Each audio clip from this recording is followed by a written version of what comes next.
Subscribe कीजिए complete code channel को और प्रेस कीजिए इस बेल आइकन को तथा पाइए परमात्मा की वीडियो सबसे पहले।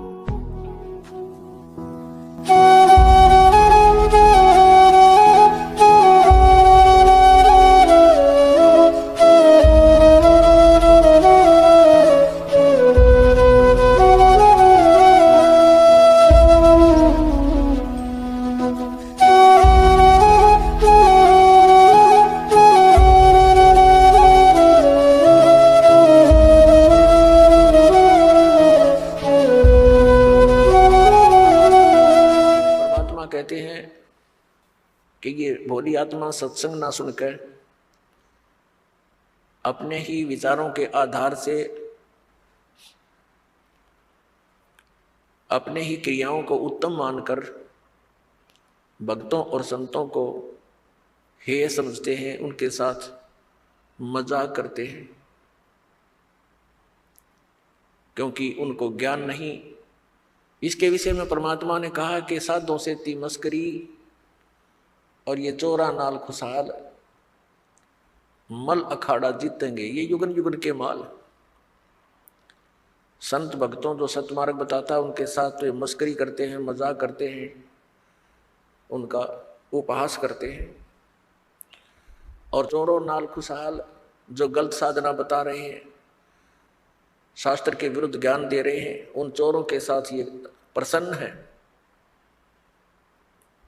और फिर बताया है कि इस परमात्मा के यथार्थ ज्ञान को वही पुण्यात्मा ग्रहण करेंगी। कौन? मल अखाड़ा जीतेंगे, ये युगन युगन के माल। माल माने रेसलर यानी पहलवान। इस भक्ति रूपी अखाड़े के वो पहलवान हैं जो युगों युगों से एक्सरसाइज करते हुए आ रहे हैं और वो परमात्मा के ज्ञान को शीघ्र ग्रहण करते हैं। और दूसरे जो भक्तिहीन प्राणी हैं वो संतों के साथ मस्करी करते हैं, मजाक उड़ाते हैं, उनकी निंदा करके पाप के भागी बनते हैं। उसके विषय में कहा कि साधों से ती मस्करी और चोरों नाल खुशहाल, ये तो मल अखाड़ा जीतेंगे, युगन युगन के माल है। युगों युगों से लगे हुए हो आप, तब जाकर के आपको इस परमात्मा के गेम में सिलेक्शन हुआ आपका। ये अंतिम मैच है ही। अब के जब तुम समझ गए इस ज्ञान को आप जी, तो अंतिम गेम है ही आपका और निकल जाओगे गंदे लोक से, सतलोक चले जाओगे, सदा के लिए सुखी हो जाओगे।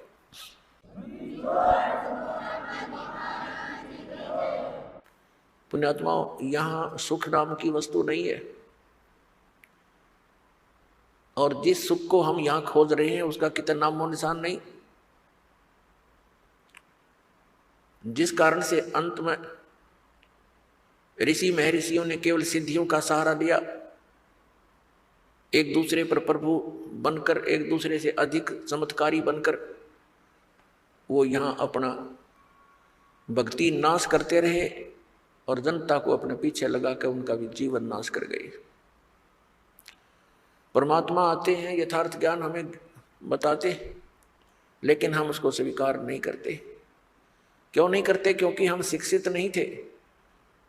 और जो व्यक्ति परमात्मा के मार्ग के मास्टर समझे जाते थे, ऋषि, गुरु, मंडलेश्वर, आचार्य, शंकराचार्य, वो भक्ति से अपरिचित थे, शास्त्रों से अपरिचित थे, अपनी मनमुखी साधनाएं हमें बताते रहे और हम उनको एक पहुंचे हुए महापुरुष, परम धनी मानकर हम निरसंशय होकर के उनके प्रत्येक वचन का पालन करते रहे। उन्होंने हमें कुछ भी ज्ञान दिया, स्वीकार्य किया, क्योंकि हमें पता नहीं था और हम उनको एक विद्वान पुरुष मानते थे। जैसे कोई रोगी डॉक्टर के पास जाता है और उस डॉक्टर ने बहुत बड़ा बोर्ड लगा रखा है, तो फिर डॉक्टर जो भी औषधि देगा तो रोगी के सामने कोई शंका का तो प्रश्न उठता ही नहीं। जो डॉक्टर औषधि देता है, जैसे उसके खाने की विधि बताता है, तो रोगी को तो खाना ही होता है। तो पुण्यात्मा, डॉक्टर की औषधि को डॉक्टर ही बता सकता है, कि ये रोग नाशक है या वैसे कोई पुड़िया में राख बांध कर दे रखी है। तो ये दास भी डॉक्टर है अध्यात्म मार्ग का। हम सभी प्राणियों को जन्म और मृत्यु का रोग लगा हुआ है, और जब तक जन्म और मृत्यु का नाश ये अंत नहीं होगा तब तक हम परम शांति को नहीं प्राप्त कर सकते। तो पुण्यात्माओं, इस दीर्घ रोग के नाश की कौन सी औषधि है, कौन सा उपचार है, अर्थात जन्म मरण के रोग का नाश करने वाले कौन से मंत्र हैं या पूजाएं हैं, कौन सी साधनाएं हैं, उनका प्रमाण कहाँ है और किन किन महापुरुषों ने इस औषधि का सेवन किया, अर्थात इस साधना का प्रयोग किया और कौन कौन पार हुए। जैसे कोई डॉक्टर होता है, वो औषधि देता है और रोगी बहुत दुखी होता है तो वो बताता है, वैद्य बताता है कि एक व्यक्ति फलाने गांव का, उसका ये नाम है, उसके यही रोग था, उसने ये औषधि खाई थी, वो ठीक हो गया। ऐसे कई व्यक्तियों के नाम बताता है। तो वो व्यक्ति जो रोगी है उसको दृढ़ता आती है कि इसी रोग का रोगी ऐसे ऐसे गांव में वो भी ठीक हुआ है। तो फिर हम उसको हौसला बढ़ता है, वो दृढ़ होता है, उस औषधि को वो प्रयोग करता है और वो स्वस्थ हो जाता है। तो इसी प्रकार दास आपको जन्म और मृत्यु के रोग की वो औषधि दे रहा है जो कुछ महापुरुषों ने प्रयोग की और वो इस जन्म मरण के रोग से मुक्त हुए।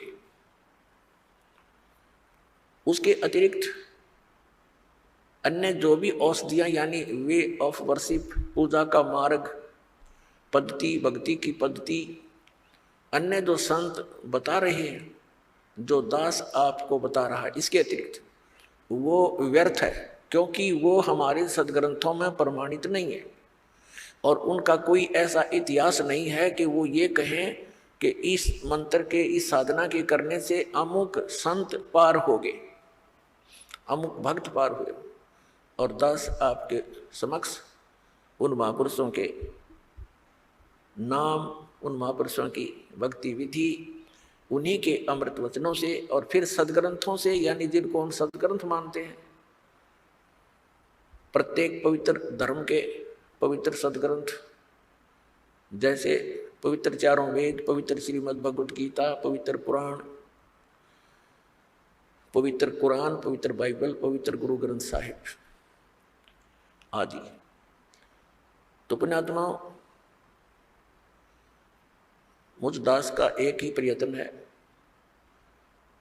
कि जनता आज शिक्षित है, श्रद्धालु सब अक्षर ज्ञान युक्त है, हमारे सदग्रंथ हमारे पास उपलब्ध हैं और हम आसानी से निर्णय कर सकते हैं कि कौन सी साधना किस महापुरुष ने की जिससे उसका मोक्ष हुआ। ये दास आपके रूबरू करेगा, आप बहुत आसानी से समझ जाओगे। सबसे बड़ी समस्या हमारे सामने ये आई हुई है कि हम ये निर्णय नहीं कर पा रहे कि कौन सी भक्ति सही है और कौन भगवान है। ये निर्णय हुआ और मोक्ष, क्योंकि फिर तो वो क्रियाएं जो दास बताएगा, सदग्रंथों में प्रमाण दिखाएगा और जिन महापुरुषों ने साधना की उनके वो अमृत वचन दिखाएगा, तो आपको आसानी से प्रमाणित हो जाएगा, विश्वास हो जाएगा। फिर तो भक्ति करनी ही करनी शेष है और वो इतनी आसान है। नाम उठत नाम बैठत नाम सोवत जागवे, नाम खाते नाम पीते नाम सेती लागवे। काम करते करते उस नाम का जाप करना है। कौन से नाम का जाप करना? सतनाम का जाप करना। जो भी कंप्लीट कोर्स आपको दिया जाता है उन सभी मंत्रों का जाप करना है।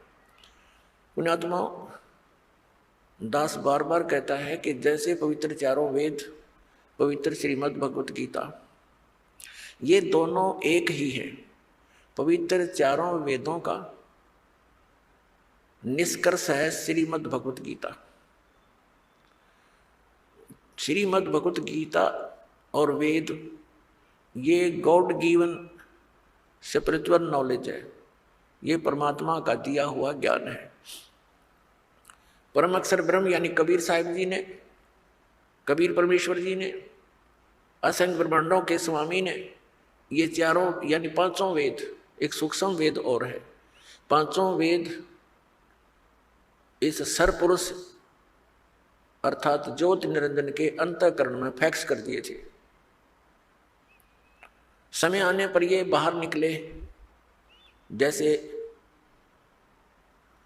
गर्भवती मादा से बच्चा अपने आप समय आने पर बाहर आता है, ऐसी व्यवस्था से परमात्मा ने ये सर्ववेद पूरा ज्ञान, अध्यात्म ज्ञान और संसारिक ज्ञान, कैसे रहना चाहिए, किन क्रियाओं को करना चाहिए, कौन सी ना करनी चाहिए, ये सब ज्ञान दिया था।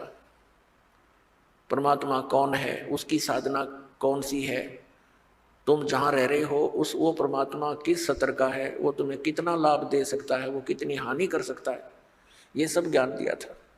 इस ज्योति निरंजन ने जब इन वेदों को पढ़ा तो इसको चिंता बन गई कि उसके अंदर पूर्ण परमात्मा की जानकारी है और उसके पाने का कंप्लीट ट्रीटमेंट, कंप्लीट यानी पूर्ण रूप से विधि है। उसने क्या किया, जो परमात्मा के पाने की विधि थी, वो मंत्र थे, वो उस पोर्शन को, उस भाग को, वेदों के उस भाग को नष्ट कर दिया और शेष जो भाग था वो हमें दे दिया, जिसको ऋषियों ने 4 विभागों में बांट लिया। उसका नाम रखा ऋग्वेद, यजुर्वेद, सामवेद और अथर्ववेद। उस 5वें वेद के बिना हमारा